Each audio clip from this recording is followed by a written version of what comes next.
Programang ito ay rated SPG, striktong patnubay at gabay ng magulang ang kailangan.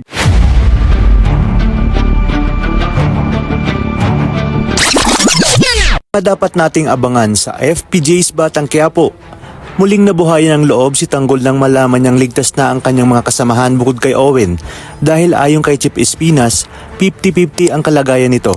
Sa kabilang banda, sa pag-uwi ni Ramon at Mokang ay agad na ipinarating ni Don Julio kay Ramon ang pagiging osyosero umano ng mga magulang ni Monique dahil sa muntik-muntikan nangang makita ang kanilang droga. Kung kaya't sinabi ni Ramon na kailangan lang may pagkaabalahan ang mga ito upang hindi sila mamalagi sa mansyon.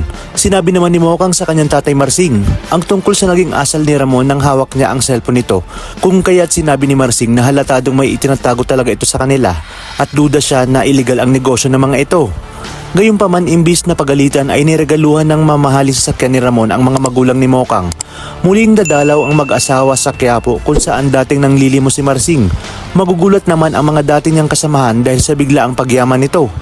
Dadaan din sila sa palengke sa dati nilang pwesto upang mangumusta. Makikita sila ni Tess at Tinding. Sinabi ni Tess kay Tinding na sana'y huwag matulad ang mag-asawa kay Roda na maging mapagmataas ngayong nakakaluwag-luwag na sila sa buhay. Maya-maya pa ay mababalitaan ni Marsing ang nangyari kay Roda at sa dati nila itong bahay nakatira. Agad na pupuntahan na mag-asawa si Roda upang palayasin, ngunit iginit ni Roda na sa kanya na ang bahay at nailit niya na ito. Pumayag naman si Marsing sa kondisyong bahay lang ang matitira. Ipinahakot niya ang kanyang mga gamit doon. Ayon pa kay Marsing, alam na umano ngayon ni Roda kung ano ang pakiramdam ng inaapi. Sa kabilang banda, dahil sa sunod-sunod na konsumisyon ni Espinas ay sasabak na nga itong si Tanggol sa kanyang unang misyon.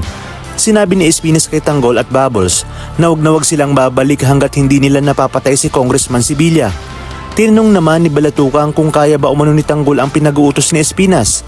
Sasagot si Tanggol na hindi pa siya nakakapatay ng taong wala namang kasalanan sa kanya. Kung kaya't dito sinabi ni Balatukang na dapat masanay na itong si Tanggol dahil kung hindi ay siguradong patay ang kaibigan niya sa loob.